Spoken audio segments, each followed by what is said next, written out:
Bienvenidos a este monográfico Marimurtra, que es la segunda parte del encuentro estatal de suculentas. Les voy a contar un poco cómo va a funcionar la jornada antes y sin intentar saltarme nada de protocolo, por supuesto. Agradecer a Zach y a Carlos que nos hayan ayudado con la logística de esta jornada y que nos hayáis tenido en cuenta para la organización y para traer este evento aquí. Un poco de logística. Ahora vamos a hacer una conferencia de Elías, que va a estar con nosotros. Elías se va a multiplicar por 8 hoy, creo, porque va a estar aquí y fuera. Bueno, la conferencia va a durar más o menos una horita. A eso de las 11, 11 y media, vamos a hacer una pausa para tomar un cafecito y un poco de pasta. Y luego la segunda parte, eso también, está bien. Entonces, la segunda parte también va a ser a cargo de Elías. Bueno, me encanta este ánimo. Y luego al final pues vamos a hacer una visita guiada. Nos vamos a dividir en 2 grupos y vamos a hacer una visita guiada en el Jardín Botánico Marimurtra, donde están ustedes hoy. Y además vamos a poner el acento, por supuesto, en las suculentas, en las cactáceas. Pero vamos a ver un poco todo, ¿vale? Para empezar, voy a ceder la palabra al presidente de la Fundación Carl Faust, que es la que gestiona el Jardín Botánico, que es Cristòfol Jordan.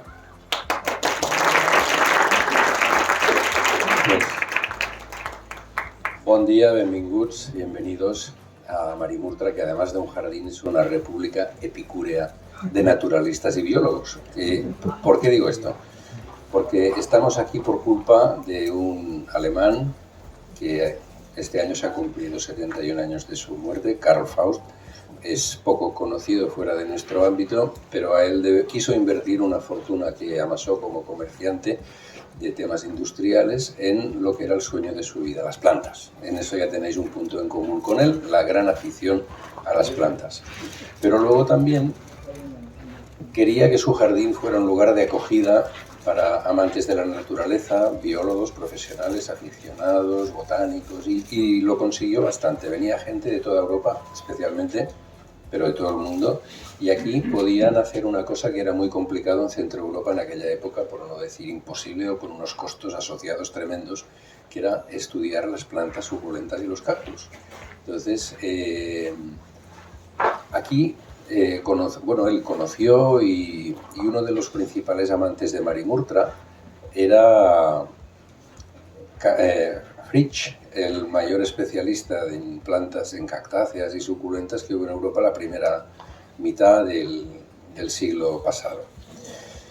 ¿Por qué he dicho lo de Epicuro? Epicuro era un filósofo que vivió en Grecia en Samos el año 300 y pico antes de nuestra era, que no quería tener una academia en el sentido estricto y de Platón para unas élites muy bien escogidas. Él quería que todo el mundo que quisiera aprender y ampliar sus conocimientos tuviera cabida. Fuera una persona económicamente pudiente o no, hombre, mujer, le daba igual. Y en ese sentido Faust quiso pues, que su jardín fuera epicúreo. Y nada más, os dejo con Jordi, que os explicará más cosas de Marimurtra y de Faust, y os deseo que disfrutéis la visita.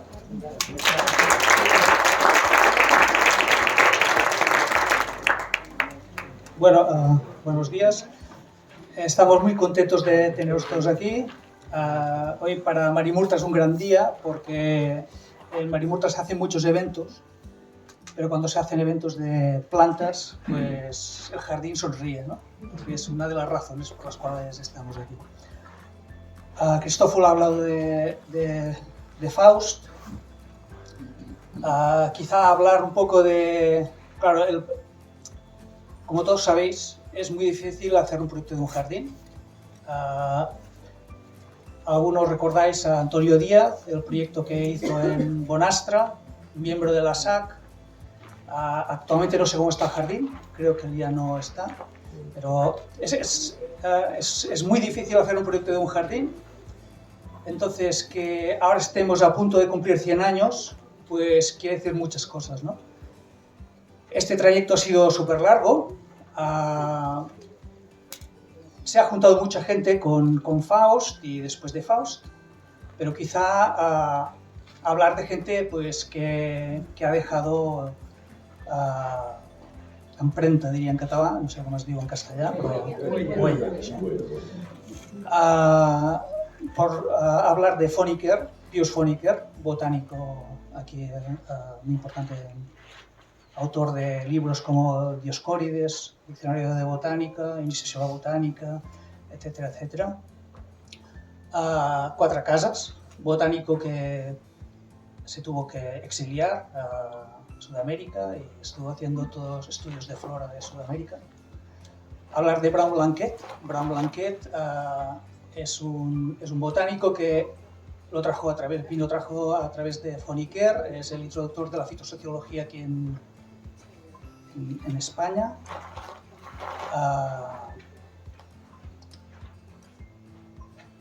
¿Qué más? A ver, podríamos hablar de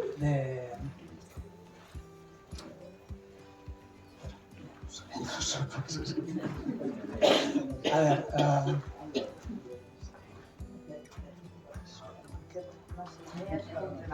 no sé. Vale, es igual, ya saldrá. Bueno, la cuestión es que el jardín, un proyecto no se hace solo, se hace con mucha gente que te va acompañando a lo largo de los años. Y entonces que estemos a punto de hacer 100, pues es un valor por el cual estamos muy contentos. Bueno, yo no me alargo más, creo que ya he dicho bastante. Nada, ya para mí ha sido así.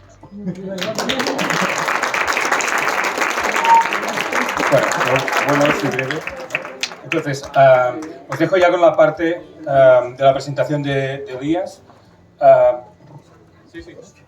Pues nada, un detalle de logística: los baños están en la entrada, justo por donde habéis entrado, ¿vale? Por lo demás, que disfrutéis de la jornada. Gracias.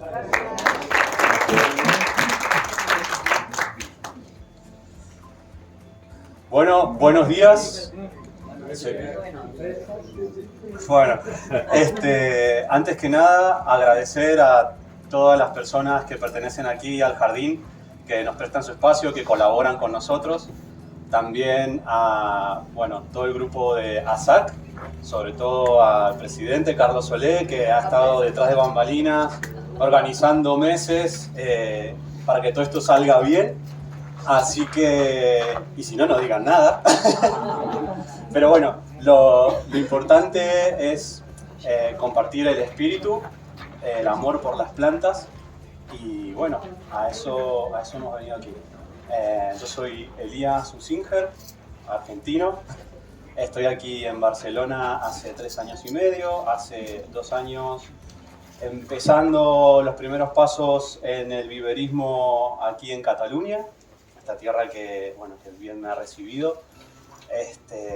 Y bueno, yo ya traía un bagaje en Argentina de haber trabajado en viveros de producción y yo aparte tener mi propio vivero allí.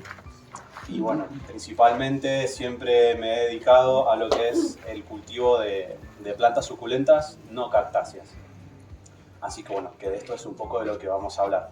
Para poner un poco en contexto también, mi charla de ahora tiene relación con el debate que hicimos ayer, el último de la mesa redonda que hicimos acerca de lo que son especies, la taxonomía y todo esto, pero la voy a hacer un poco bajada a tierra y como para que ya vean, como para que se den cuenta de que si actualmente ya nos hacemos lío a veces porque hay que cambiar de etiquetas o esto o aquello, con el tema de la familia Crassulaceae, ahí es para que explote la cabeza porque se dan varias peculiaridades dentro de este género que hace que sea muy difícil la clasificación, que hay estudios en proceso actualmente y que esos estudios no están siendo nada concluyentes, traen más preguntas que respuestas. Pero bueno, así es la ciencia, se avanza pasito a paso, normalmente se busca respuestas, se encuentran preguntas y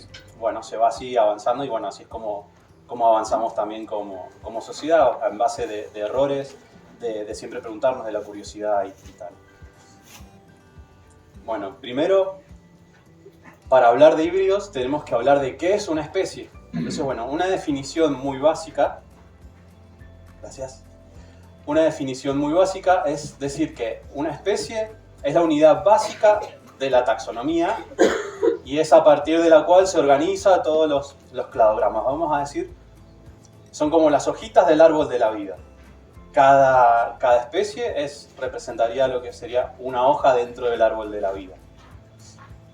Dentro de las características que tiene que tener una población o una colección de individuos para ser especie, por norma, aunque no siempre se cumple, es que tienen que poder reproducirse sexualmente entre sí y dar descendencia fértil. ¿Por qué resalto bueno, esto de que no pueden, en teoría no deberían poder reproducirse con individuos de otras especies? Esto lo subrayo porque es un hecho que en la familia Crassulaceae, en algunos géneros en particular, esto no se cumple. Y bueno, ¿y qué es un híbrido? Bueno, es que no parece, pero estoy nervioso. ¿Qué es un híbrido? Bueno, es el resultado de la cruza entre dos especies. Puede ser resultado de la cruza entre dos especies del mismo género, que en la naturaleza, por ejemplo, en el reino animal es poco común, pero puede pasar, como pasa con las mulas, que son caballos y burros. Pero bueno, hay poquitos casos en lo que son el reino animal, en cambio en el reino vegetal bueno, hay algunos casos más, y dentro del género de la familia Crassulaceae y en algunos géneros en particular, esto supera un límite más allá, que no solamente se pueden hibridar entre géneros, sino que los propios híbridos a su vez dan híbridos también. Entonces es tela marinera. A ver, bueno, bien. Bueno, esto también es importante, de que normalmente los híbridos, en los casos en los que se dan entre especies que están relacionadas, ¿sí? El tema de la hibridación también nos puede ayudar a descifrar si ciertas ramas en el árbol genealógico de una especie están cerca o si son ramas totalmente diferentes. Bueno, una característica de los híbridos es que los rasgos heredados son normalmente una combinación de los padres. Perdón. Bueno, esto que puede ocurrir de manera natural o puede ser que haga artificialmente. Y bueno, en muchos casos, sobre todo en el reino animal, los híbridos son estériles. Esto es importante, lo que puede ocurrir de manera natural o ser creado artificialmente, porque en hábitat muchas veces hay especies que por proximidad se hibridan entre sí. Como vimos ayer en algunas de las charlas, bueno, por ejemplo, cuando estábamos hablando del tema del Grusoni, que pareciera ser que genéticamente fue un híbrido en algún momento que se separó, se estabilizó y se convirtió en especie.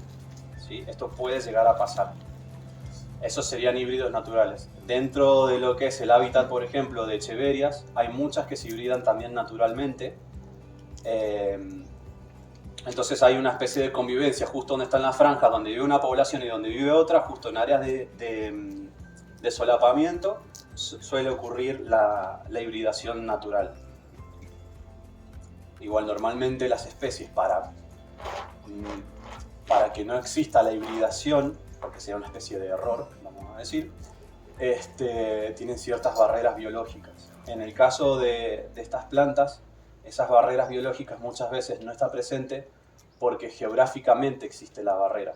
Entonces no ha habido necesidad evolutiva de que haya una barrera que diga el polen de tal no lo puedo aceptar, ¿sí?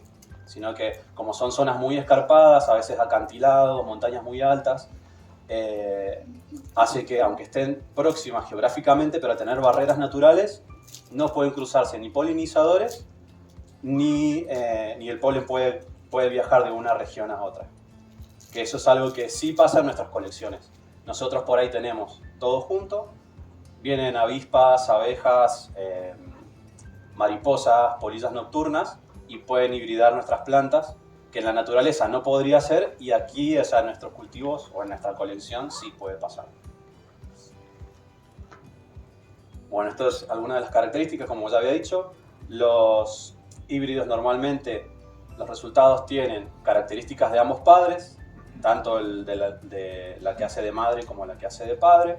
Hay algunas especies que son más fuertes o que tienen dominancia, entonces hay características que se heredan más a sus hijos que otras. O sea, de hecho hay híbridos que se parecen tanto a sus padres que es casi imposible de saber si son especie, o sea, a simple vista, si se estudia, si se ve, o a partir de la floración. Pero en cuanto a la forma, se terminan pareciendo al dominante.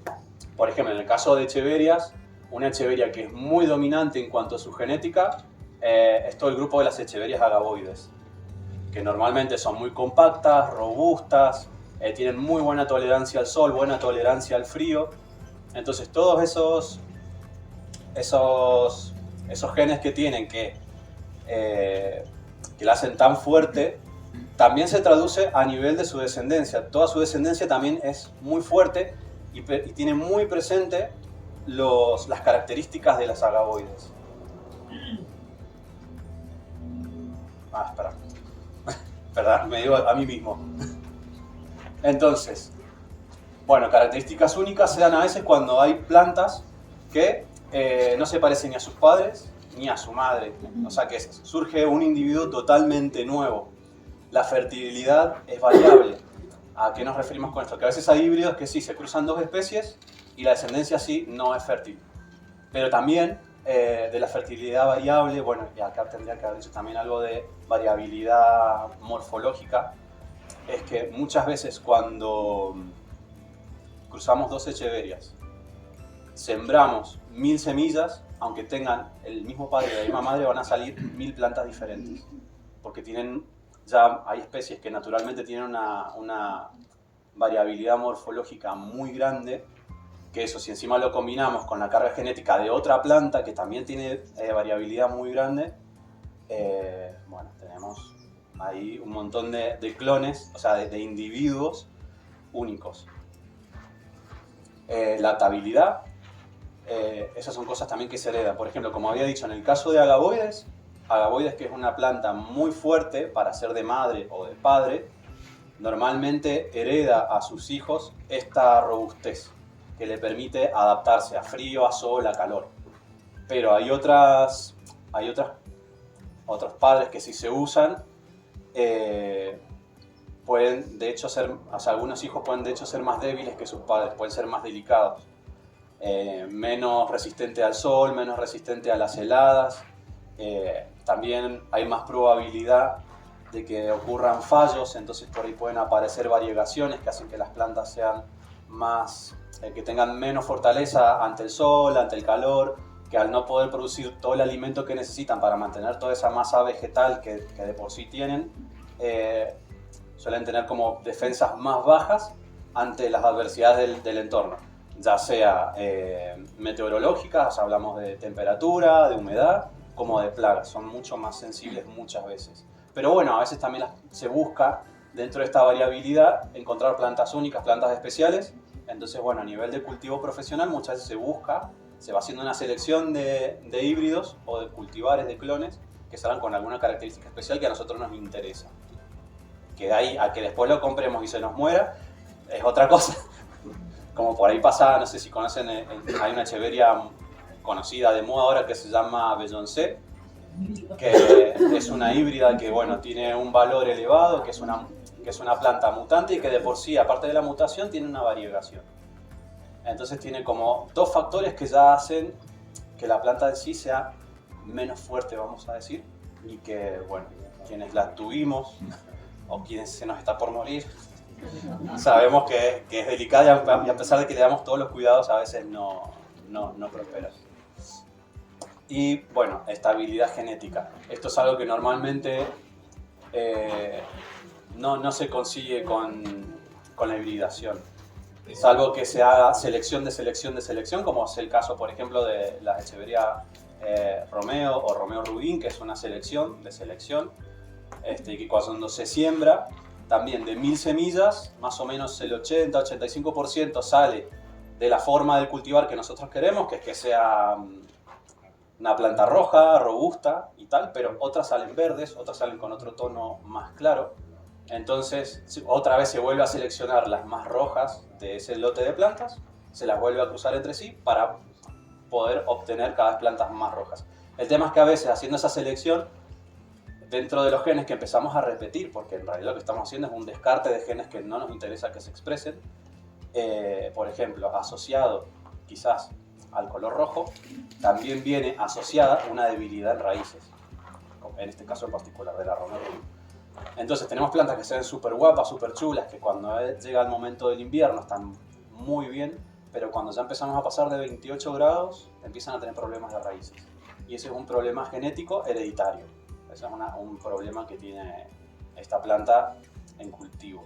Pero que bueno, que si sobrevive el verano, aunque pierda las raíces, tiene la capacidad después de volverlas a generar. Pero bueno, saber que hay que tener cuidado con el calor, en este caso en particular. A ver, ¿qué es importante aclarar? ¿Qué es lo que anoté acá? Bueno, las características de los híbridos varían según las especies, los genes específicos heredados y no hay un conjunto uniforme para todos los híbridos, ya que dependen de las circunstancias, la genética, bueno, esto es lo que les venía diciendo. Dentro de la célula de una planta tenemos el genoma, que es todo el librito de cómo se construye una planta. Tenemos X cantidad de páginas con letras. Lo que pasa normalmente cuando se fecunda un óvulo de una planta es que si son de la misma especie, bueno, listo, se parten la mitad de las hojas del padre, la mitad de las hojas de la madre, se juntan y se hace un libro nuevo. Cuando se da la circunstancia de que se empiezan a cruzar híbridos, o sea, que se generan híbridos, es que son libros ya muy diferentes. Y a veces cuando son híbridos de híbridos, son libros que tienen páginas de otros libros. Es como mezclar el directorio telefónico, cuando venían los directorios telefónicos, de Barcelona con uno de Argentina, y después hacemos una cruza con uno de México, y al final tenemos un libro, o sea, tenemos una célula, tenemos una planta, que es una combinación de estas tres plantas, en diferentes proporciones. Porque también algo que a veces pasa es que cuando se hace la división cromosómica y cuando se fecunda, o sea, cuando se forma el nuevo individuo, a veces tenemos no la mitad de la información de una especie. Hay casos en los que los cromosomas se pasan prácticamente completos. Entonces tenemos dentro de la misma planta las instrucciones para hacer dos plantas diferentes. Entonces ahí dentro, bueno, hay diferentes mecanismos que hacen que prime uno u otro. Y que bueno, que esto es súper complejo. O sea, yo trato de explicarlo más simple para que se entienda, pero que es muy difícil actualmente, y sobre todo, como habíamos visto ayer en las charlas del Congreso, que ahora, bueno, hay como una revolución en cuanto a la taxonomía respecto de las nuevas tecnologías en base a estudios genéticos que se van haciendo. Actualmente en México se están haciendo el mapeo genómico de muchas especies de Echeveria, sobre todo, y bueno, se están encontrando muchas incongruencias, entonces tienen que volver a estructurar el árbol genealógico de estas especies. Al final hay ramas que no van, hay plantas que no saben dónde están, hay hojas que tienen que poner sueltas porque no encuentran los hilos conductores desde dónde vienen. Y eso a mí me parece flipante, me parece maravilloso, porque también son más preguntas y más dudas o sea, son otras líneas de investigación que nos van diciendo hacia dónde tenemos que orientarnos. Bueno, como bien les decía, de los híbridos que más voy a hablar son de los híbridos que yo más conozco, que son los de la familia Crassulaceae, ¿sí? La familia Crassulaceae son plantas suculentas que habitan zonas áridas de la tierra, y bueno, son entre 34 y 35 géneros, algunos en revisión, otros no, y entre 1400 y 1500 especies de las descritas y aceptadas, porque pueden haber muchas especies descritas, pero todavía no están aceptadas o hay incongruencias o tal. Dentro de todas estas, alrededor de 700 son echeverias. Pero por ejemplo, solo dentro del género Echeveria hay más de 11.000 híbridos registrados. Entonces, se vuelve una locura porque dentro de estos 11.000 híbridos registrados, también se cruzan entre ellos y también generan nuevos híbridos. Y como les decía, no es que juntamos esta con esta y nos da siempre el mismo resultado. Juntamos esta planta con esta planta, nos da 1.000 semillas, los 1.000 individuos son diferentes. Entonces, ahí podríamos registrar cada clon, porque cada clon sería único. Pasa que, bueno, no es práctico. O sea, y tampoco tenemos ganas de estar cambiando etiquetas, como ya hablamos ayer. Entonces, bueno, normalmente lo que se hace es cuando aparece algún híbrido que sí sea más especial por su forma, por su color, porque sea fácil de cuidar. Normalmente a eso sí se trata de registrar o de... sí, básicamente de registrar de alguna manera para que ese clon sea fácilmente identificable y a nivel comercial tenga más valor. O sea, siempre las cosas que tienen nombre valen más que lo NN, que lo desconocido. También, o sea, obviamente nos puede gustar porque sea bonito, pero si sabemos la identidad de la planta, hay que ponerlo.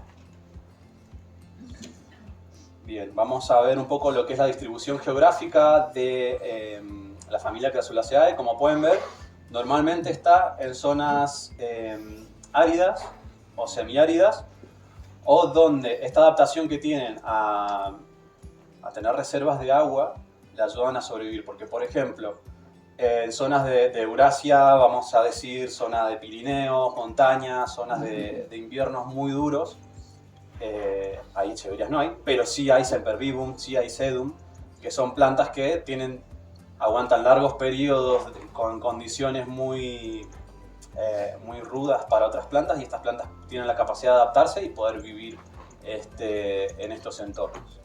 La mayor diversidad de la familia Crassulaceae la encontramos en Sudáfrica y todo lo que es Centroamérica y México. O sea, estos serán como los dos núcleos principales. Los orígenes evolutivos de la familia vienen de hace unos 250 millones de años, cuando estaban todos los continentes unidos en Pangea. De ahí también la distribución que ha tenido. Y bueno, las plantas que actualmente más se hibridan, bueno, también se hibrida mucho el género Crassula, que Crassula mucho no lo estoy tocando, pero las crássulas son la mayoría de Sudáfrica. Pero las plantas en las que me voy a centrar son más bien las americanas, en el sentido de que son las de México y Centroamérica, aunque Echeveria y Sedum y tal llegan casi hasta Argentina, pero la zona de mayor diversidad es México. Porque estas zonas de mayor diversidad, bueno, porque se da que tiene un clima subtropical a templado, tiene mucha riqueza en cuanto a altitudes, a relieve. Entonces esto genera que altitudinalmente, por el gradiente de temperatura, que mientras más subimos más fresco está, podemos encontrar diferentes plantas desde el nivel del mar hasta 3.500 metros más o menos, es donde podemos encontrar Crassulaceae. Sobre todo lo que son Graptopetalum, Echeverias y tal. Entonces también, sabiendo la localización geográfica aproximada de nuestras plantas, podemos saber también a qué están adaptadas. Por ejemplo, Graptopetalum, ¿los conocen? Que es una planta súper fuerte. Bueno, igual en esto, paréntesis aparte, no sé si conocen el Graptopetalum paraguayense. Paraguay, ¿no? No. O sea, se le puso paraguayense porque, por lo que tengo entendido, quienes lo hicieron la descripción colectaron la primera planta de una colección de plantas de Paraguay. Pero en realidad en hábitat todavía no se encuentra. Entonces se dan estas particularidades de que hay muchas plantas de la familia que están, o sea, que las tenemos todos, pero que no sabemos cuál es el hábitat. O sea, se intuye más o menos por esto de que, por ejemplo, el paraguayense aguanta hasta 12 grados bajo cero o más, que tiene que ser de una zona de altitudes donde puede llegar ocasionalmente a ese frío, porque si no la planta no tendría necesidad de aguantar ese frío. Entonces, bueno, se hace como un caminito. También ha pasado con muchos sedum y cosas así, que ya vamos a hablar también. Bueno, algunos de los géneros, falta otra página más que no la puse, porque es mucho, pero para que vean que hay un montón. Y ahora les voy a mostrar algunas plantas como representativas de los géneros principales o que más sabemos coleccionar o que más tenemos vistos de lo que es esta familia. Tenemos los Adromiscus, que bueno, son plantas pequeñas, son sudafricanas y que, bueno, descritas creo que eran como 50 especies y registrados es menos de la mitad, porque se da un caso particular, bueno, como en varias de las plantas de esta familia, o sea, este género también lo tiene, es que cuando se siembran tienen mucha diversidad morfológica. O sea, aunque se siembren dos ejemplares de la misma especie, la descendencia tiene muchísimas formas diferentes. Y esto es una cualidad que tienen porque las semillas no saben dónde van a caer. Si bien es zona árida, pero hay piedras de diferentes colores, hay suelos de diferente textura. Entonces, donde la semilla germine, van a germinar semillas con diferentes formas, con diferente color, y los depredadores van a buscar a las que encuentren fácil. Entonces, las que tienen mayor capacidad de camuflarse, las que se parecen más a su entorno, esas son las que van a seguir viviendo y van a seguir dando descendencia. Entonces, a veces, por lo que he estado estudiando, en Sudáfrica hay zonas donde una especie tiene una forma, un color, como ser acá Adromiscus serrei, Coral Leaf, y bueno, hay más cosas que le ponen al nombre. Pero también está esta versión de planta en gris, en verde, en color blancuzco, según la zona donde crece. O sea, y no es porque esto cuando sembramos semillas de esta planta, un 20-25% nada más sale de este color y de esta forma. El resto sale de los diferentes colores que hay del resto del abanico, porque la planta no sabe dónde van a caer sus semillas. Entonces, para que al menos alguna se salve, porque se parezca a su entorno.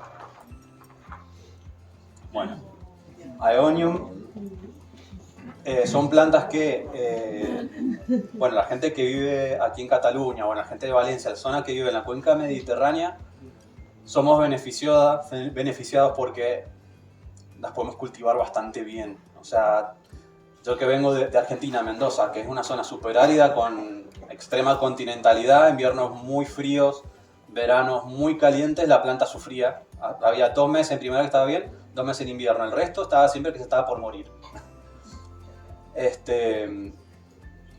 Y como estamos hablando también de hibridación, bueno, les muestro fotos de estos ejemplares que son híbridos y que aparte de ser híbridos, se ha buscado ejemplares variegados.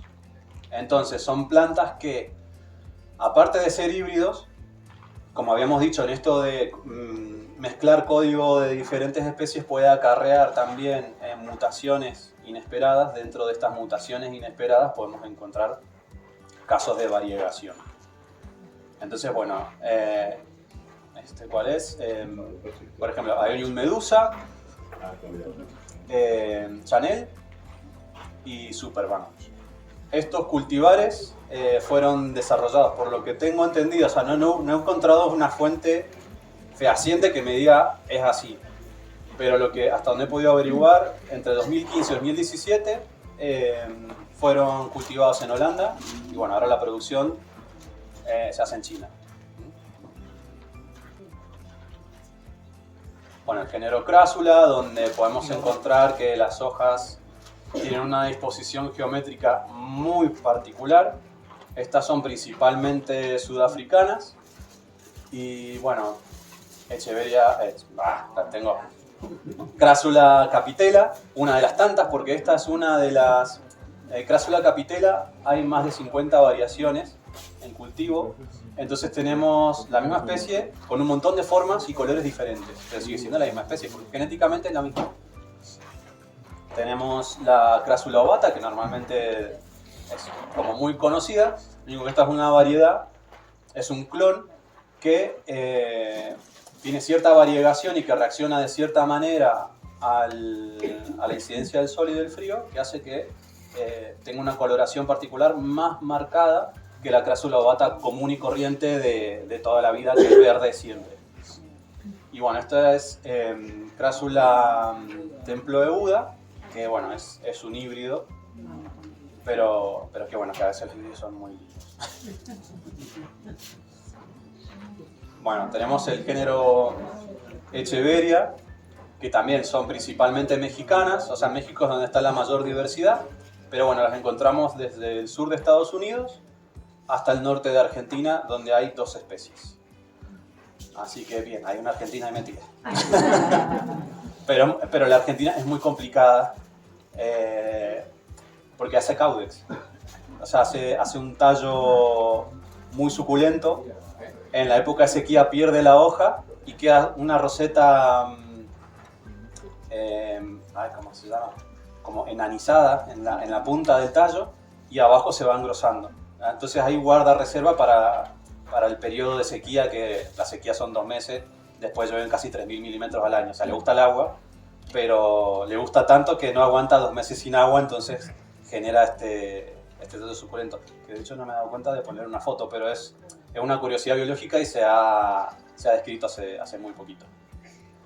Bueno, las echeverias son plantas que normalmente,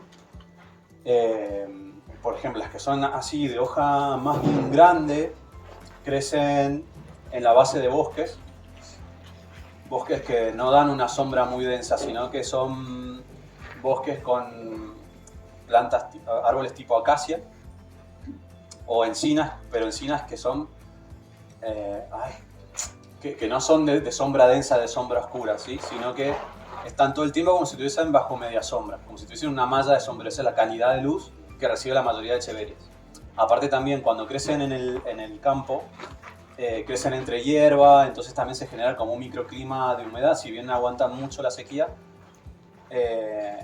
aguantan la sequía porque en su hábitat hay sequías ocasionales, pero no es que tienen estación seca y que sí o sí van a sufrir. Normalmente donde están son climas bastante benévolos, sí reciben menos agua que otras plantas, o sea, a partir de 700 milímetros de lluvia, o sea, 700 litros por metro, ya encontramos echeverias de la tribu, dentro del género Echeveria hay varias tribus. Una de las tribus es la de las glivifloras, que son de las que tienen mayor diversidad. Estas crecen en climas templados, templado subtropical, porque no tienen una estación fría muy marcada, o sea, como frío 15 grados, por lo menos donde viven estas. Las heladas son rarísimas, por no decir que casi no hay. Y bueno, ¿esto por qué se los estoy diciendo? Porque esto también nos da un indicio de cómo tenemos que cuidar la planta también en nuestra casa. También, como habíamos hablado ayer también en las charlas, el hecho de conocer nuestra planta, saber de dónde viene, nos sirve para determinar o más o menos encontrar el punto de equilibrio en el que la planta se sienta a gusto para poder cultivarla. Bueno, son normalmente rosetas muy grandes, también siguen a Fibonacci en cuanto a su geometría, la geometría de las hojas, las rosetas como están formadas. Hay algunas echeverias que son arbustivas, pero las más conocidas son las de rosetas solitarias. Y bueno, como la mayoría crece entre la hierba, para poder ser polinizadas, hacen escapos, que son las varas florales, hacen varas florales muy largas, para poder sobresalir del estrato de hierba donde crecen. Las que crecen, las litófitas, que son las que crecen en acantilados o riscos, normalmente no tienen varas tan largas, a menos que... Uy, no sé qué he tocado. A ver. Hasta. No pasó nada. Bueno, digamos, la longitud de la vara también evolutivamente está dada en función de los obstáculos que tenga para que la flor llegue a su polinizador. En la mayoría de echeverias en su hábitat lo polinizan picaflores, colibríes. También abejas y bueno, otros insectos, pero principalmente son colibríes. Entonces, pues también tienen la forma como pequeñas trompetitas semicerradas, o sea, con los pétalos fusionados,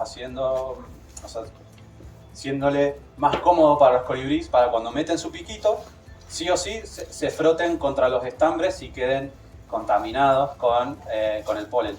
Así también después cuando van a otra echeveria le depositan ese polen porque queda todo ahí. Que lo mismo pasa con los cactus, o sea, los cactus, como vimos que son polinizados por colibríes, tienden a ser trompetas muy cerradas, ¿sí? Como son los straussii, que ahora no me acuerdo del género. Bien, Graptopetalum. Habíamos hablado de Graptopetalum por el paraguayense, que acá hay uno. El caso del Graptopetalum paraguayense es un caso extraño porque se conoce en colecciones desde hace muchísimo tiempo y no se sabe dónde está el hábitat, nunca se encontró un hábitat. Esto es un problema porque esto nos puede decir también que su hábitat haya desaparecido, ¿sí? Por acción humana, ya sea por ganadería o por, bueno, principalmente lo que se está dando en América Latina es la devastación del entorno natural para agricultura, ¿sí? Se arrasa con las laderas de los cerros y todo lo que haya para poder plantar ya sea cereales, en el caso de México agaves, aloes y todo esto, ¿sí? Entonces, bueno, esto no sé si alguna vez podremos descubrir de dónde salió originalmente. Dentro de Graptopetalum tenemos mucha diversidad, tenemos al Graptopetalum pachyphyllum, también que es súper pequeñito. Bueno, me quedó por allá. Luego se lo muestro en el stand. Pero esto ya es adulto y adulto es así. O sea, y así son 5 o 6 rosetas. Pero bueno, son plantas oportunistas que normalmente crecen en grietas donde ninguna otra planta podría crecer y bueno, ahí van desarrollándose. La mayoría son de porte decumbente, o sea, es decir, que van como colgando, porque como crecen normalmente en cuestas, la grieta está aquí, pero el sol les está pegando acá abajo. Y acá arriba tiene una hierba que hace hojitas para arriba, entonces su estrategia es colgar. Entonces, bueno, cuelga y va atrapando, va recibiendo el sol donde no tiene competencia. Bueno, están los calancoes también, que también son uno de los géneros más conocidos dentro de lo que es la familia Crassulaceae. Bueno, ayer justamente, no sé si vieron los afiches que teníamos expuestos abajo, había uno que era de calanchoes y para mí fue muy interesante porque yo sé que aquí, y aparte los he visto, los calanchoes que son una plaga, o sea, son una planta invasora, pero lo que yo no me había dado cuenta hasta que vi esto, a mí me costaba mucho identificar uno de los híbridos y al final el calanchoe que más está colonizando esta zona en realidad es un híbrido, que es un híbrido fértil y aparte de ser un híbrido fértil, bueno, se propaga vegetativamente a una velocidad impresionante y tiene cierta tolerancia al frío, no mucha, pero tiene lo suficiente como para poder darse en casi toda la cuenca mediterránea. Y bueno, si uno no puede decir cuál es el problema de que esté creciendo esta planta, o sea, si de todas formas está cumpliendo su ciclo, vamos a decir, fijando carbono y todo esto, bueno, el tema es que ese espacio que ocupa esas plantas, en realidad está desplazando otras plantas que son nativas de aquí y que podrían crecer en ese entorno. Pero que esta, como es mucho más rápida, no deja crecer a las demás. Entonces, hace como una especie de desplazamiento y por la sobreproliferación de una especie se puede llegar a perder otra. Bueno, calanchoes también son principalmente africanos, la mayor diversidad la encontramos en la isla de Madagascar. Pero bueno, como podemos ver, hasta en Socotra había, en ese viaje maravilloso que hicimos ayer, que para mí fue un descubrimiento también. Entonces, bueno, como una característica muy importante de los calanchoes es tener esta capacidad de formar estos hijuelos a partir de las hojas. Hay calanchoes que aparentemente no hacen estos hijuelos, como por ejemplo, bueno, este calanchoe mucho no lo conozco, pero entiendo la tribu de la que es. Y estos calanchoes que no tienen hijitos en los bordes, se activan muy fácil. O sea, si uno corta la hoja, enseguida se activan estas estructuras cuasiyemas que tienen en el interior de los bordes dentados. Entonces, bajo ese estrés, hacemos que se activen. Entonces, aunque pareciera, no, si esto no es mala madre, no. Rompes una hoja y empieza a brotar toda la hoja de vuelta. Entonces, bueno, estas son plantas de cuidado. También, como productor de planta, me he encontrado muchas veces con clientes y, bueno, que esto aplica a muchas plantas, ¿no? Y disculpen si voy como de un tema a otro, pero soy apasionado. Que a veces me buscan buscando precisamente esta planta porque dicen que yo he visto en internet que es buena para el cáncer, que una cosa, que la otra. Y el tema es que hay que ser cuidadoso con algunas cosas, con algunas afirmaciones, no vender espejitos de colores, porque sí, o sea, la planta puede tener un componente que sí, que vaya contra el, vamos a decir, contra el cáncer, ¿no? Pero dentro de la química de una planta hay miles de sustancias químicas ahí dentro, y la proporción para que a nosotros nos hiciera un efecto, ¿cuánto tendría que ser? ¿Cuánto tendríamos que comer? Y aparte, dentro de esas miles de compuestos químicos, también hay muchos que pueden ser tóxicos o nocivos o que provocan otros efectos, ¿sí? Entonces no quedarnos con lo de las soluciones mágicas, ¿sí? O sea, yo porque acá, bueno, todavía no me ha pasado, pero en Argentina tenía un par de clientes que yo estas plantas, de hecho, las tiraba. Pero las empecé a cultivar y se las daba a una mujer porque quería, o sea, ella, en su mente eso le iba a ayudar, y como estaba enferma, digo, bueno, uno se aferra a lo que puede, pero no es así.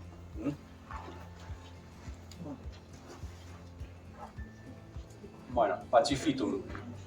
Estos son géneros súper resistentes, o sea, los que viven en clima más continental pueden llegar a tener muy buenos resultados con estas plantas. Los Pachyphytum, por lo general, son un poco más lentos que echeverias, por ejemplo. Bueno, si bien hay echeverias lentas, pero estos por norma general, son más bien de crecimiento lento, son plantas medianas a pequeñas, pero que tienen muy buena tolerancia a la exposición al sol, al frío y a la sequía, ¿sí? Estas plantas en hábitat hasta 15 grados bajo cero andan perfecto, no tienen que tener problema. Y siempre y cuando también estén deshidratados, aguantan muchísimo más. Porque estas son plantas que en México crecen en zonas muy altas, que tienen una alta radiación, están expuestos también a cambios bruscos de temperatura, y inclusive en zonas donde crece se da un efecto en la roca que se llama hidroclastismo, que es que, por ejemplo, cuando es de día se derrite el hielo, la roca absorbe el agua, a la noche hace frío, el agua que tiene la roca se derrite y rompe la roca. Entonces se van generando nuevas grietas en este efecto de frío-calor que se da entre día y la noche.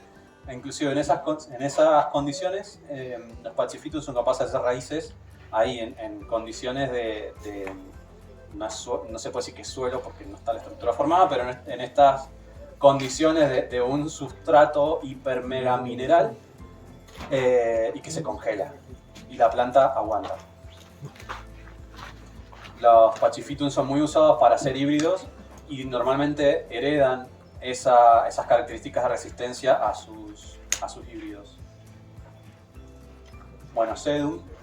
Los Sedum están prácticamente en todos los continentes y hay muchísima diversidad. También la zona de mayor diversidad de Sedum es en México, ¿sí? Por estas condiciones que habíamos hablado de que dentro de la latitud en el mundo donde están dentro de la zona intertropical, pero tienen muchos cambios de temperatura y muchas barreras geográficas también que hacen que se generen muchos microclimas y que favorecen a que haya una explosión de diversidad, ¿sí?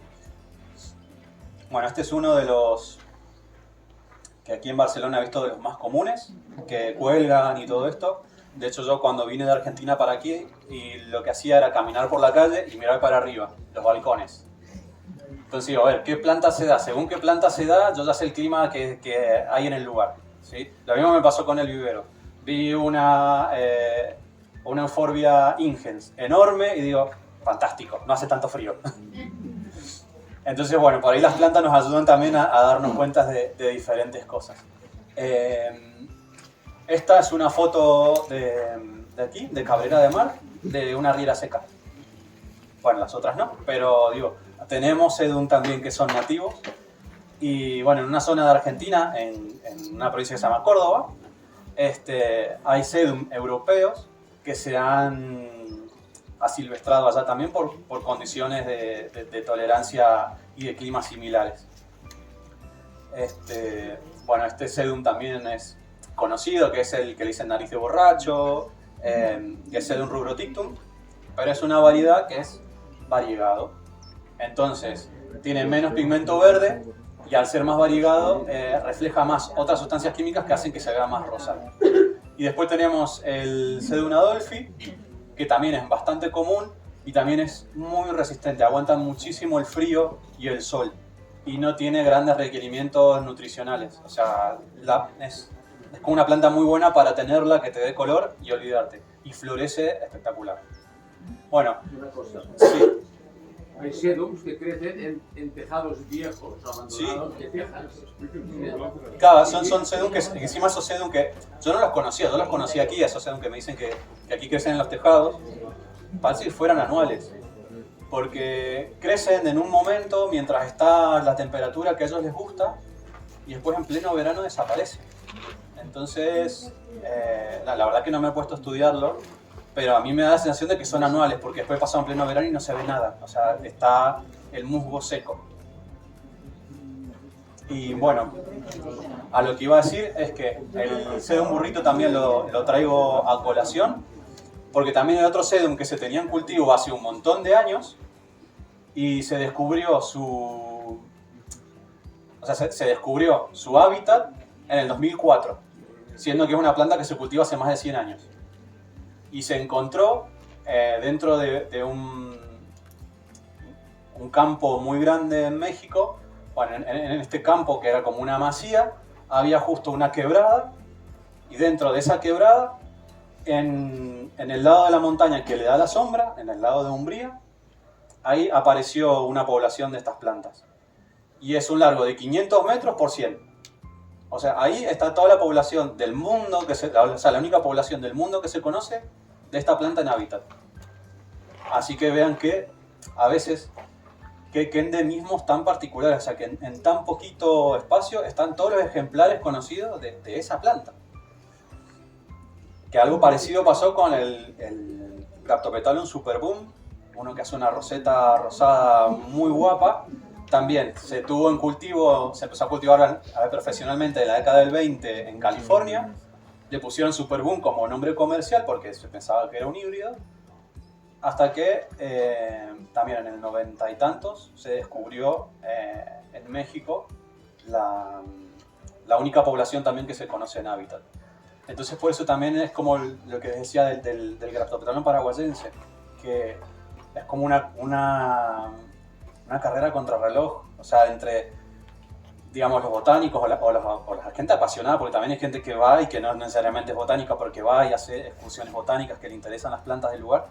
Entre las personas que vamos, tratamos de encontrar las plantas y a su vez el avance de la civilización, digamos, arrasando un poco todo, y que, por ejemplo, donde está el sedum burrito, que es tan pequeño, ahí fácilmente pueden en 3-4 días ir unas retroexcavadoras, desmontar todo para poner agave, y ahí nunca más se supo que había esto. Entonces esto puede pasar con muchas especies.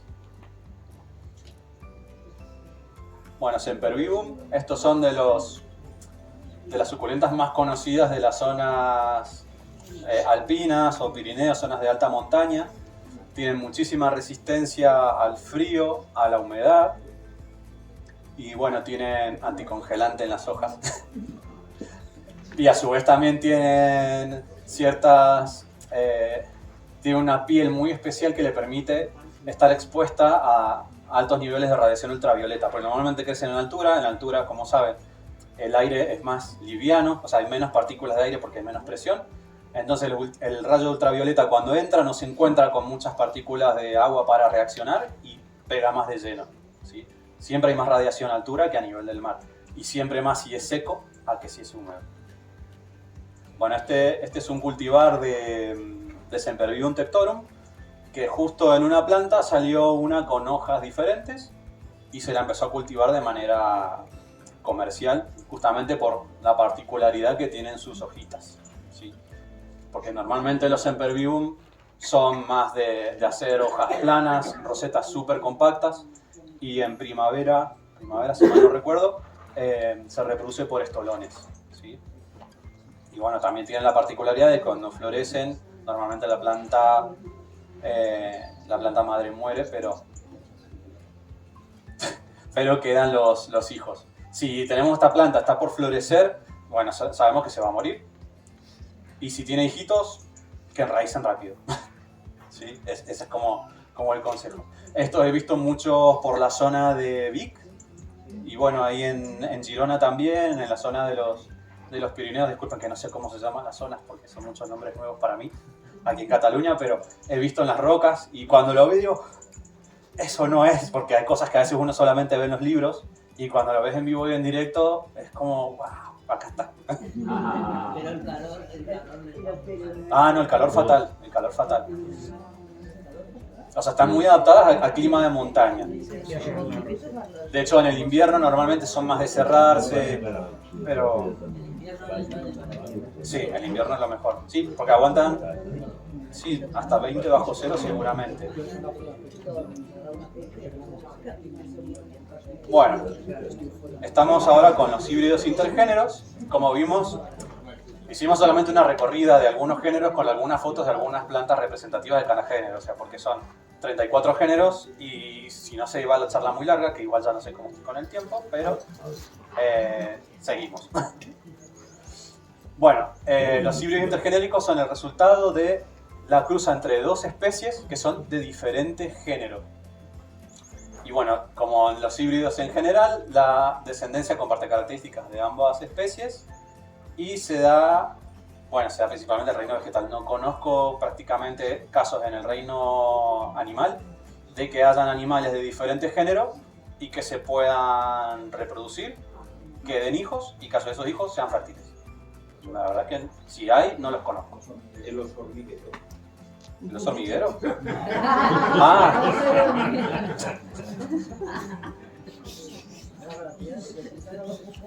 Bueno, dentro de híbridos intergéneros hay un género de la familia Crassulaceae que se llama Grenovia, que es muy parecido a los Aeonium, pero también comparte ciertas cosas con los Sempervivum, y que pueden combinarse las Grenovias con los Aeonium. Entonces nos dan Aeonium muy pequeños, muy compactos y que tienen bastante sensibilidad al calor.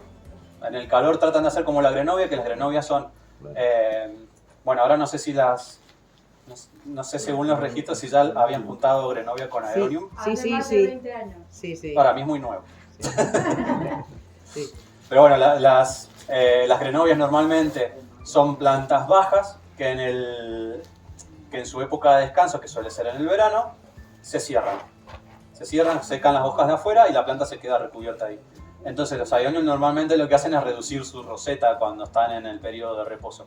Entonces acá hacen una especie de combinación. La roseta se achica y aparte se cierra sobre sí misma. Esto ya es en periodo de crecimiento vegetativo normal. Pero bueno, igual esta planta es así, chiquitita. ¿Cómo se llamaba este Grenovium? No me acuerdo cuánto, Color. Es un híbrido hecho en Inglaterra. Que son muchos nombres. Tenemos también los Semponium, que son híbridos entre Sempervivum y Aeonium. Y lo que uno podría pensar, porque en realidad cuando se hicieron estas cruzas, era para lograr Aeoniums que toleraran mejor el frío. Pero yo tengo como 5 o 6 y no aguantan. O sea, no. Son preciosos, o sea, tienen casi las mismas características adaptativas, o sea, que aguantan los mismos rangos de temperatura que los Aeonium. No le gusta para nada las heladas, pero sí se ha conseguido colores muy guapos, plantas que en roseta tienen mucha densidad de hoja y que son más bien compactas o globulares. No son tanto como muchos Aeonium de hacerse arborescentes o semi-arborescentes. O sea, no son de porte tan arbustivo, tan alto como son otros Aeonium. Bueno, tenemos Graptoveria, que se logra cruzar combinando Echeverias con Graptopetalum. Estas plantas, por lo general, tienen muchos híbridos que son muy resistentes al frío y al calor también. Porque Graptopetalum es muy resistente y tiene la capacidad de pasar esas características a sus a sus hijos, vamos a decir. Esta es Graptoveria fredais, que es la combinación de Graptopetalum paraguayense con una Echeveria gibiflora, una gibiflora que podría ser similar a esta, ¿sí? Y tienen esta capa blanca en los... Sí, pruina. Sí, que es una cera que las protege de la radiación y que aparte también las protege en cierto sentido para no deshidratarse tan rápido. Graptoveria silver star, que es un híbrido entre Graptopetalum filiferum y una Echeveria que no sé cuál es. Y Graptoveria devi, que es un híbrido entre Graptopetalum amethystinum y Echeveria elegans. Después tenemos los Graptosedum, que son combinaciones de Graptopetalum con Sedum. ¿Sí? Normalmente son plantas muy prolíferas que forman colonias fácilmente porque no son, por norma, plantas de roseta solitaria, ninguno de los dos géneros, sino que son de hacer colonias grandes y son en muchos casos decumbentes, o sea, también que crecen y tienden a colgar o a caerse por el propio peso, pero es lo natural. Entonces, por ejemplo, acá tenemos Graptosedum Nuit Blanche, Graptosedum Francesco Baldi, que es de los más comunes, y Graptosedum Bronze, que también es otro súper mega conocido. Bueno, creo que son conocidos. Este quizá un poquito menos, pero los otros dos, y que aparte en verano tiene esta coloración, y a partir de que le empieza a dar más frío, cambia y se pone un color lila o rosado súper guapo.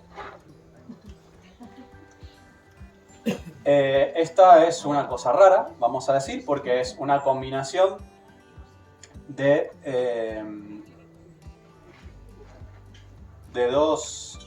un híbrido con una especie.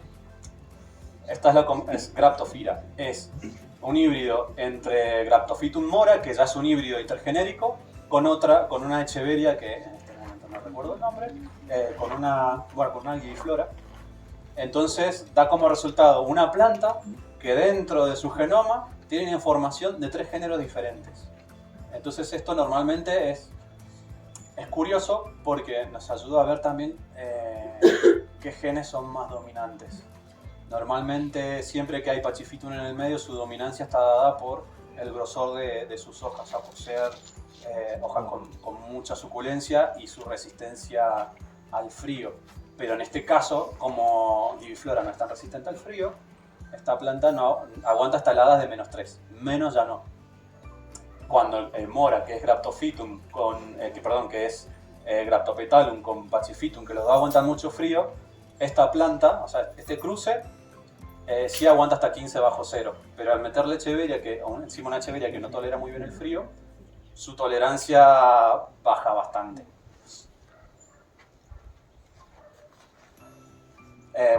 Graptophytum, que es Graptopetalum con Pachyphytum. Este es el Graptophytum, ¿cómo se llamaba este? Supreme, ahí está. Que este también lo saben vender falsamente como Pachyphytoides, que no existe. Es este híbrido. También una planta súper mega resistente, que tolera frío, se queda sol, crece. Este sí crece más como un arbusto. Este crece más o menos de este porte. Con tiempo, ¿no? Porque también es lento. Porque el Graptopetalum tampoco es muy rápido. O sea, es muy tolerante a muchas condiciones, pero crece lento. Pachyveria, que son combinación de los Pachyphytum, que son Echeverias por norma de hoja muy carnosa, con Echeverias que son de hacer rosetas con muchas hojas.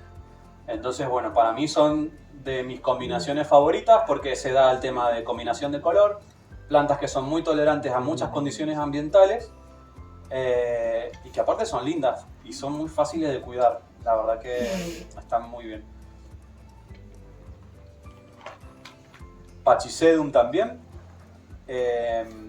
Son combinaciones entre Pachyphytum y Sedum. En este caso, por ejemplo, este es Pachysedum gansu y es combinación de Pachyphytum viride con que Pachyphytum viride es igual, pero es todo verde. con Graptopetalum amethystinum, que le da el color rosado. Y es súper resistente al frío. Cedeveria, que es combinación de sedum con echeverias. Y que de hecho acá tengo una cedeveria. A ver, creo que es la misma o me traje la otra. Bueno, esta es combinación de... Oh, se me fue el nombre de un sedum. Bueno, es la combinación de Echeveria laui, que la tengo acá, con este sedum. Mezclamos estas dos plantas. Bueno, sé que no se ve mucho, las traje muy chiquititas. Pero juntando estas dos plantas nos da como resultado esta cedeveria. En esta cedeveria, o sea, lo que se puede ver es que la flor normalmente de los híbridos intergéneros tienen combinaciones o tienen características de los dos géneros que hemos combinado. Entonces eso nos puede dar una pista de cuáles son los dos géneros de origen si no los conocíamos. Ya saber la especie a veces es bastante más difícil. En este caso es un híbrido que está registrado, entonces sabemos cuál es y cuál es la combinación. Lenopetalum, o sea que es Graptopetalum con una planta de género Lenophyllum. Lenophyllum no es muy conocido, es un género chiquito de pocas especies y que, bueno, algunos sí.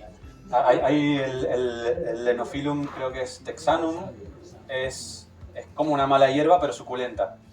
Igual es muy bonito, pero tiene el mismo potencial o más potencial de ser invasor que el Kalanchoe, ¿sí? Porque tiene encima mayor tolerancia al frío, aguanta heladas muy bien, entonces ese sí puede ser complicado de... Pero bueno, hay otros que son súper delicados y que se mueren de nada, entonces dentro del mismo género, aunque hay poquitas especies, cada una es muy muy particular. Y bueno, la mayoría de los híbridos que les mostré son resultado de la intervención humana. Puede ser a conciencia o puede darse en colecciones particulares y puede darse también de manera fortuita. Esto que les decía, por ejemplo, si nosotros donde tenemos las plantas en las condiciones apropiadas, por ejemplo, a mí en Argentina me pasaba, acá no, que me caían las semillas de echeverias y me nacían en el propio tiesto.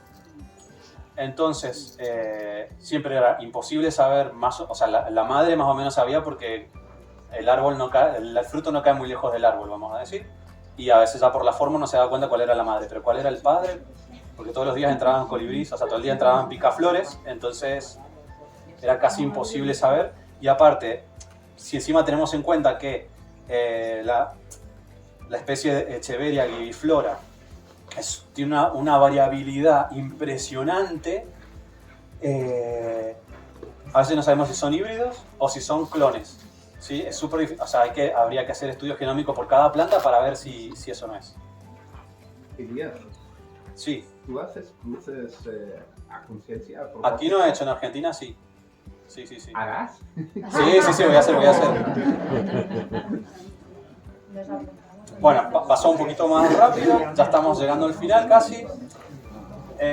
Bueno, esto es como una recomendación y tiene que ver con el tema de plantas invasoras, porque esto, cuando estuve preparando la charla, en realidad iba a ser un poquito diferente, yo cambié el enfoque totalmente, pero entre los papers que había leído estaba esto de que, por ejemplo, en México, como también se está surgiendo allá el tema del coleccionismo de plantas suculentas y tal, nosotros con estas plantas aquí mucho no tenemos problemas, salvo que sea, por decir, Lenophyllum, Kalanchoe, o estos que sí son invasores.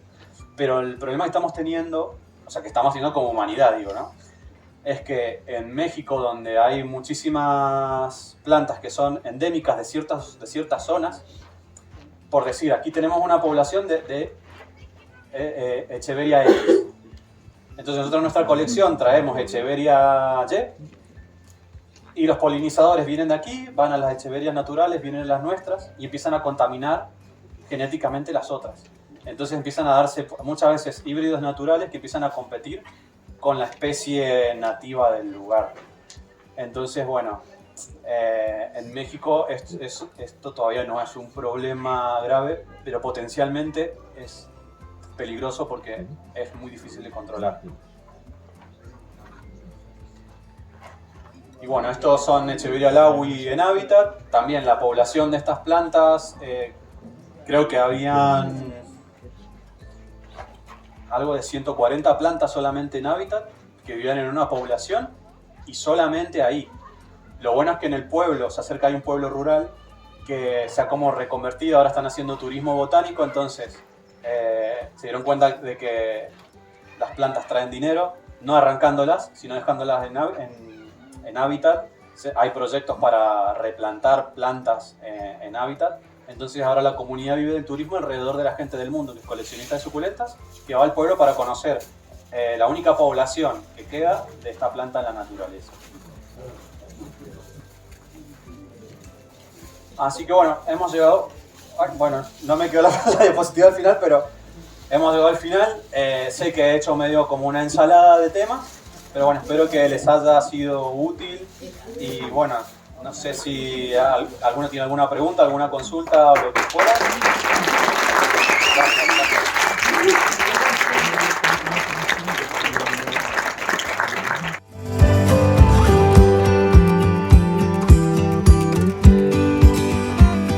Taller de propagación de echeverias. La manera que normalmente uso para echeverias de híbridos o cruzas con Echeveria guiviflora es de manera asexual. Vamos a decir por qué. Porque, como había dicho anteriormente en la otra charla, Echeveria guiviflora y sus híbridos tienen una enorme diversidad morfológica. La misma especie, sembramos 1000 semillas, salen 1000 individuos diferentes.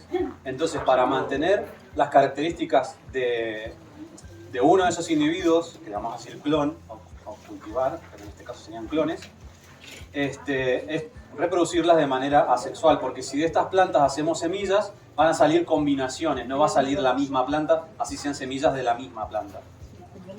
Entonces, casi la reproducimos antes de tiempo. Sí, no, ya veo. Con la mesa pegada aquí no vemos nada. Es que de lejos tampoco se va a ver mucho, pero Echeverias guivifloras normalmente son de hacer rosetas solitarias y hacer grandes rosetas solitarias que a la medida que se van perdiendo las hojas, el tronco va creciendo y se va yendo hacia arriba. Cuando... Lo veremos de lado, pero se verá. Sí. Vale. No, pero... Miren, esta es una cabeza que está plantada hace unos meses. Como ven, prácticamente no tiene tallo todavía, ¿sí? Es solo roseta, no tiene tallo. Cuando la planta empieza a tener su cierto desarrollo, empieza a crecer, va formando tallo. Normalmente las echeverias guivifloras forman tallo, independientemente de que tengan o no tengan luz. O sea, si le falta luz, se van a atiolar. Pero estas que están a pleno sol, como pueden ver, igual tienen tallo, que es normal. En esta echeveria es normal que formen tallo. Entonces nosotros, para reproducir, lo que vamos a hacer y mantener este clon, o sea que todos los hijos que saquemos esta planta sean idénticos, agarramos cuchillo o navaja, ¿sí? Lo ideal es que me olvidé la bolsita con mi kit de sacrificio. Pero lo que sería ideal es esterilizar las herramientas de corte con alcohol y vemos dónde podemos hacer el corte. Para decidir dónde hacer el corte podemos tener diferentes aspectos, a tener en cuenta. Si nosotros queremos que la planta enraíce rápido y nos dé muchos hijos, lo mejor y lo más recomendable sería cortar en una zona del tallo donde nos queden al menos 2 o 3 hojas. Así la planta así el tallo que nos quede puede seguir haciendo la fotosíntesis, ¿sí? También hay otra manera, que es cortando directamente toda la roseta, no dejar ninguna hoja en el tallo, que esto es recomendable para algunas plantas. O sea, hay algunos cultivares de Echeveria viviflora que sí toleran cortarlo, que no quede ninguna hoja y son capaces de rebrotar sin ningún problema. Pero la mayoría necesita tener hojas, ¿sí? ¿Y qué has dicho? ¿Dejar 2 o 3 hojas? Dejar 2 o 3 hojas, sí, eso sería como lo mejor. También, o sea, si nos interesa hacer algunas rosetas que sean más homogéneas, también otro tipo de poda que se puede hacer es hacerle daño, es que me salía malaltía, pero no sé si es así. Ah, vale. Entonces, ¿cómo se hace hacer daño en catalán? Ah, bueno, fe mal el cap. O sea, en la yema apical, arruinarla de alguna manera para que deje de... No, yo no digo que en raíces, sino, por ejemplo, donde tenemos la yema de crecimiento, extirpar esa parte, ¿sí? Sí, cortamos la puntita o la arruinamos de alguna manera. Es muy frágil, así que es muy fácil de hacer. Entonces ahí vamos a conseguir que nos dé hijos desde arriba. Ponerle mucha cochinilla. No. Ahí sale desfigurada, pero por otras cosas. Entonces, como había dicho, hay diferentes maneras de hacer el corte. O sea, podemos hacer la poda apical, o sea, arruinar la yema desde donde salen desde donde crece, para que genere a su vez algunas, normalmente son 4 brotes que van a compensar la pérdida de la roseta principal, y vamos a tener ahí luego para cortar. Podemos, como les decía, cortar mucho más abajo, dejar un par de hojas para que el tronco que quede pueda seguir haciendo fotosíntesis y alimentar al tronco que va a quedar para que pueda dar brotes nuevos, o podemos cortar por debajo, ¿sí? Lo mejor en la mayoría de los casos es dejar 2 o 3 hojas. Este procedimiento es más delicado en cuanto el tronco sea más grueso, porque normalmente le cuesta mucho más reponerse. O sea, la planta gasta mucha más energía tratando de formar la cicatriz que dando hijos. Y cuando los troncos son muy gruesos, muchas veces las yemas que tiene el tronco están muy envejecidas y les cuesta mucho trabajo hacer hijos. A veces empiezan a generar hijos nuevos, pero a su vez se está desgastando tanto que se termina muriendo. Esto si no dejamos hojas, o sea, si dejamos el tallo pelado, ¿sí? En el caso de esta planta que yo... es Echeveria Concord, es un cultivar, es un clon, perdón. ¿Cuántos años tiene esta planta? No mucho. En febrero era como el hijo que está dando. Crece muy rápido, esta crece muy rápido. Aquí en Barcelona, humedad y buen tiempo. Bueno, y de estas tengo pequeñas allí en el puesto. Pongo publicidad. No, porque de pequeña no se parece, solo tiene color. Marketing. Bien, bueno, continúo y luego si hay preguntas, o bueno, si hay alguna pregunta por ahí que tiene que ver con esto, me la hacen en el momento y respondo ahí. Pero si no, dejamos preguntas para el final. De cultivo en general y todo esto. Bueno, como les decía, tenemos 3 maneras de hacer los cortes. O sea, podemos quitar la yema apical, cortar dejando algunas hojas o cortar por debajo de la línea de hojas.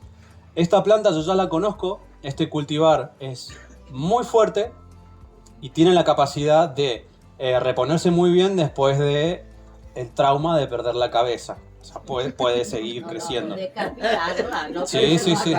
No, la cabeza tenemos que no perderla, tenemos que cuidarla. Viva la guillotina. La libertad.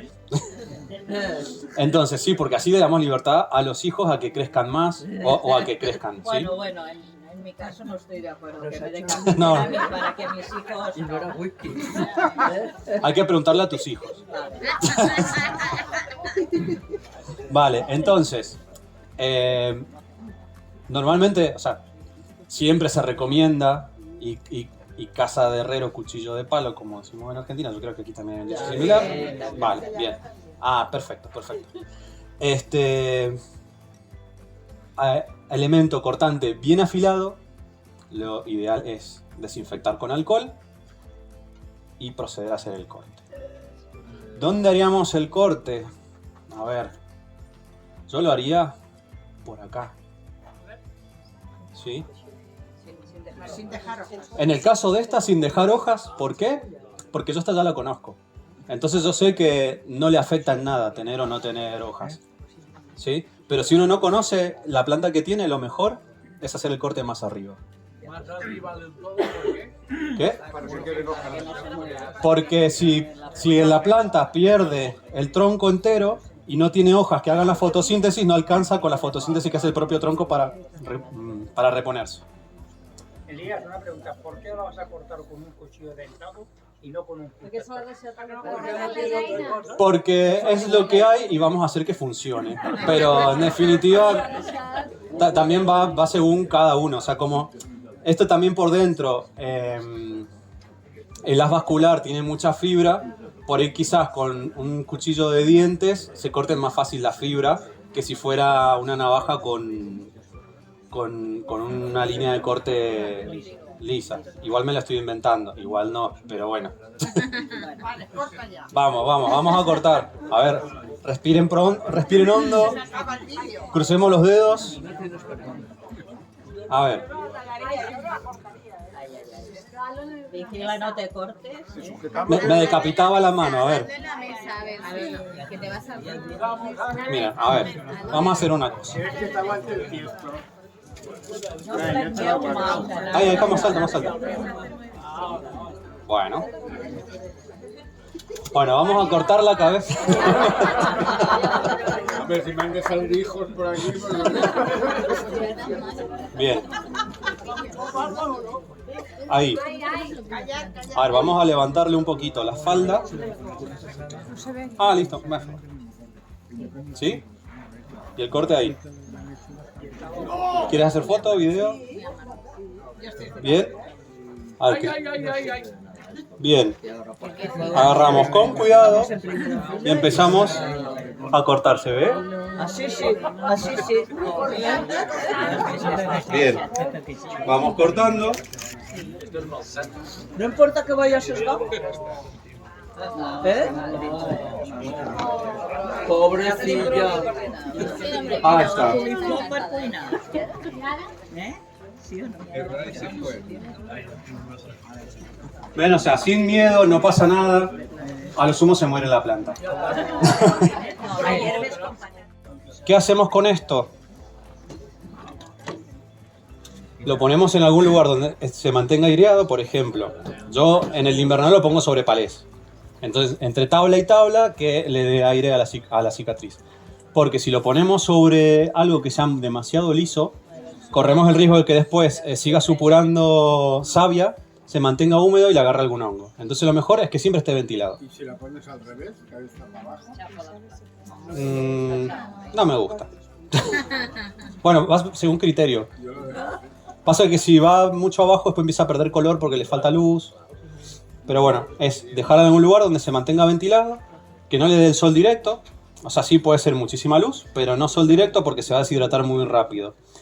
De acá, ahora que estamos en otoño, en aproximadamente mes y medio más tardar, ya tiene que tener raíces nuevas. O sea, yo lo dejo en el aire y me echan las raíces en el aire. Pero las saca espontáneamente. Sí. Raíces por aquí. Sí.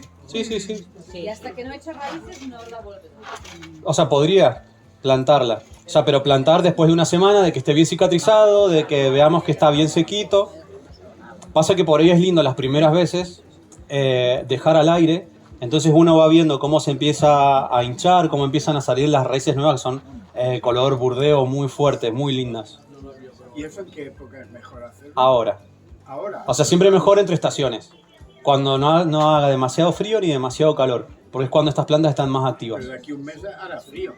No tanto. O sea, desde aquí a un mes, lo bueno es que el tronco ya va a estar rebrotando, esto ya te va a estar haciendo raíces y va a seguir creciendo. Porque las echeverias en invierno, normalmente, o sea, cuando baja la temperatura, baja su actividad metabólica, pero en sí no es que descansan del todo. Siempre siguen trabajando y creciendo a un ritmo diferente, pero siempre siguen activas. No es como un cactus que se detiene y que hasta que no pasan los 3-4 meses que están a reposo, no hace nada. Esto sigue creciendo, sigue floreciendo a un ritmo menor, pero sigue desarrollándose. Tal es así que si en invierno tiene demasiada sombra, igual se tiola. En cambio, un cactus no. Sigue regando. Sí, yo riego siempre. Elías, ¿no le cortas hojas aquí? No, porque las hojas que tiene también van a nutrir al tallo principal, o sea, se va a ir secando y el tallo mismo va a ir drenando la energía que tengan las hojas. ¿Se puede con hojas reproducir la planta?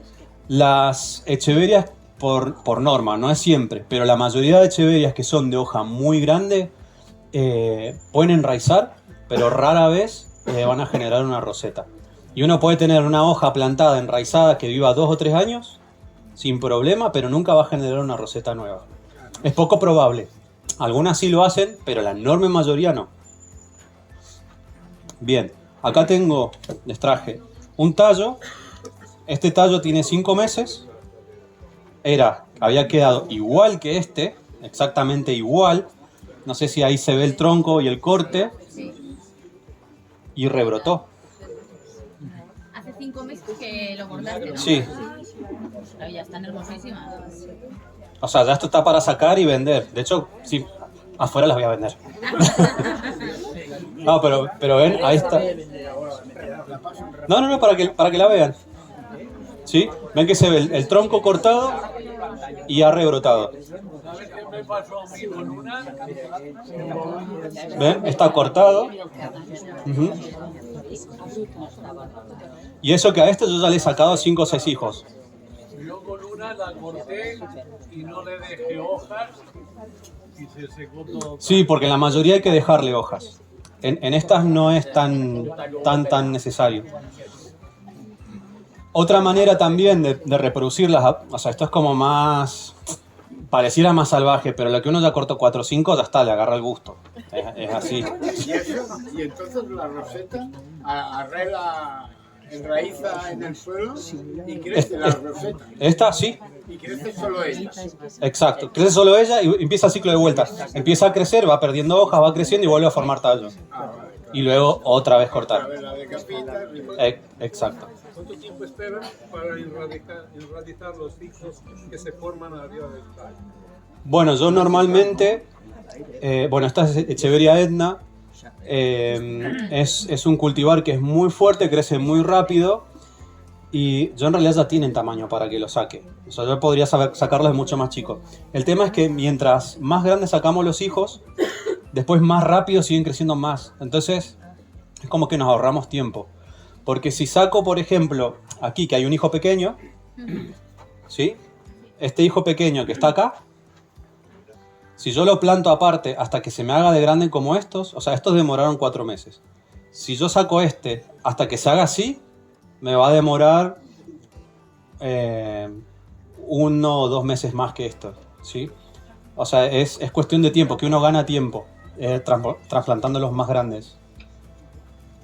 Y bueno, ya que estamos, hacemos el proceso completo. Sacamos uno de los hijos.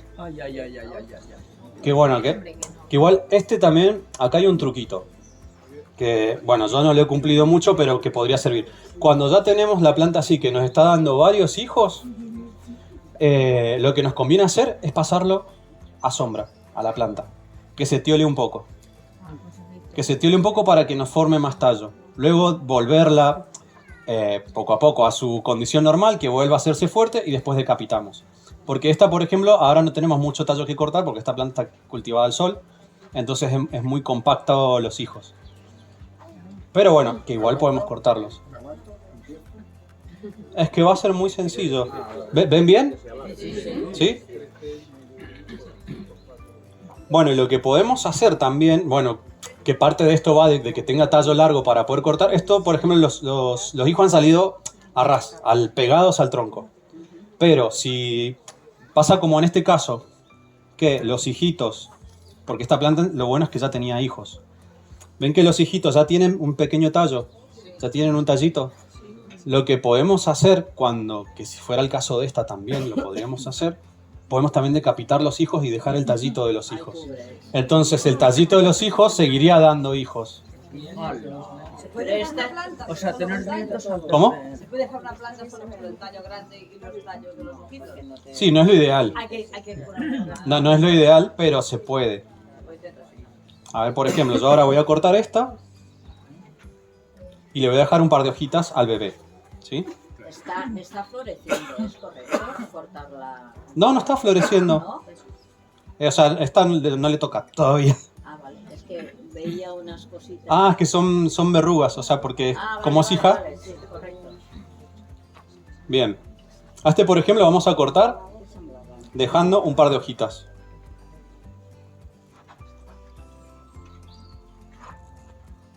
Entonces, ahí cortamos y ahí quedó el hijito con 2 hojitas. ¿Sí? Pues así el negocio va viento en popa, ¿no? Claro. Hacemos hijos de los hijos. Eso ya es utilizar una familia. Vas a tener nietos. Es masacre familiar, pero bueno, hay que pagar el alquiler. ¿Ven? Esta viene de acá. Ahí dejamos las 2 hojitas. Azufre. Azufre y a no sufrir. Y potasa. Azufre y potasa. Yo carbón. Yo uso el carbón, el puro de carbón. Bueno, también es buen antifúngico, pero... Sí. ¿Y la canela? Canela, hay que ver las... ¿Cómo se llaman? Los cazadores de mitos. A ver, la canela es antifúngica siempre y cuando... O sea, hasta cierto punto, siempre y cuando sea canela, sea fresca, haya estado guardada desde la India que vino hasta acá en contenedores refrigerados y que el polvo que venga no venga rebajado con otras cosas, porque muchas veces puede ser que tenga harina y apenas de canela. O sea, azufre. Sí, es que es lo mejor. ¿Cuál? Yo he tenido una amiga que le puso canela y le aparecieron hongos en la canela. Así que... Eso me pasó a mí. Ah, bueno. Aparecen pelos azules y es la canela. Bien, aquí lo que voy a hacer... A ver, necesito un voluntario que quiera agarrar el cuchillo. Bien, bien, bien, bien. A ver, vamos a hacer acá un corte. ¿Dónde? ¿Por dónde? No. Mirá. Vamos a hacer el corte de esta otra planta. A esta lo que sí le vamos a dejar algunas hojas para que siga haciendo la fotosíntesis. En realidad no sería todavía quizás necesario hacerlo porque todavía no tiene tallo tan grande, pero mientras el tallo es más corto, los hijitos que salgan tienen más energía. Porque si no le cuesta más a la planta llevar el agua hacia arriba y los nutrientes. ¿Sí? Espera que voy a sacar esta hoja que está media fea. Mirad. Esta también, ¿no? O la dejamos. No, esa la dejamos. Mirad, vamos a cortar. Voy a romper esta hoja. Mira, cuando vamos a dejar, o sea, cuando vamos a decapitar, y queremos dejar hojas abajo, muchas veces pasa que la roseta tiene muchas hojas y nos obstaculiza un poco la visión y por dónde hacer el corte y puede salirnos algo no muy limpio. Lo que yo he hecho es, donde vamos a meter el cuchillo, donde vamos a hacer el tajo, corto alguna hoja para que poder ver bien dónde vamos a estar cortando. ¿Sí? Porque no siempre es fácil. Y si alguien las quiere probar, son amargas. ¿Pero son tóxicas? No. Bueno, en pequeña cantidad, no, nunca he probado muchas. No, estas no. Bien. Entonces, por ejemplo, hemos dejado limpio esta zona, entonces vamos a dejar debajo esta hoja y esta hoja que de todas maneras se va a perder pronto, ¿sí? Entonces lo que tendrías que hacer es pasar el cuchillo, no tengas miedo, no te preocupes porque vas a atravesar estas hojas. Sí. Este de aquí, este hombre está en San Quintín, o sea que... Ah, bueno. El que tienes que tener miedo eres tú. Yo vengo de Argentina, así que... Está para abajo. No, esta queda arriba. Arriba, vale. ¿Ves? Ahí. Sí. Ahí el cuchillo. Esta puede quedar abajo o arriba, da igual. No lo pierdas de vista. Los dedos, cuidado, están en Si el ves mismo una hoja filo. con uña, es el dedo, ¿eh? ¿Quieres un nivel? Sí, sí, es dura, dura. Estás tosando. Necesito aprendido poco. No, es que parecen frágiles, pero no tanto, ¿eh? No pasa nada, vamos. Has perdido facultades, espera.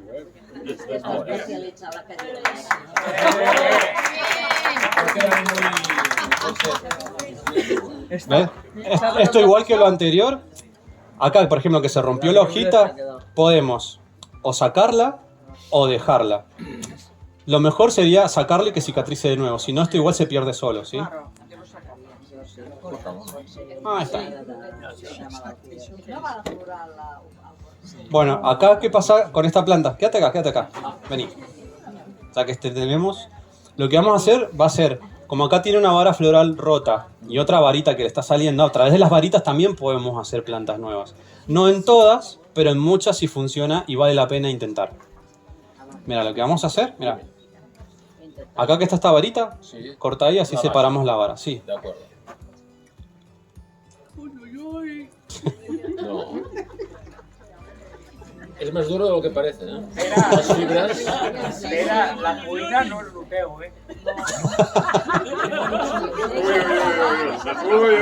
Me atacan, ¿eh? Ya veo.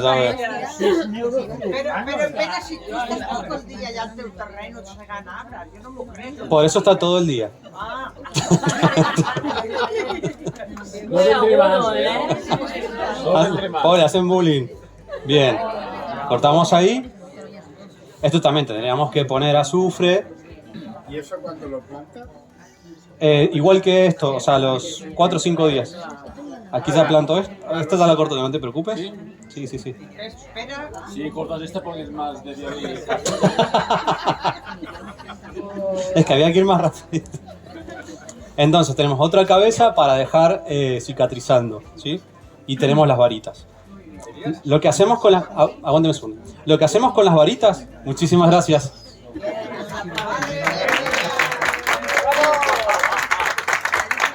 Lo que hacemos con las varitas... Esta, bueno, ya estaba podada, pero esta que todavía quiere seguir floreciendo es cortar la parte de flor, porque si rebrota, va a querer seguir rebrotando, pero dando flores. Yo normalmente lo que hago es, las varas, más bien el tramo que está cerca de la planta, no la parte más extrema, sino la que está más cercana, dejamos que cicatrice, lo plantamos. ¿Y en 4 o 5 días lo plantas eso? Sí, y estas son varitas plantadas. Algunas varitas no dan nada, se secan, otras varitas se llenan de hijos. O sea, acá hay 3 varitas plantadas que están dando hijos. Pero siempre cortando los tapos. Sí, siempre. Para que vean que hay diferentes maneras de hacerlo.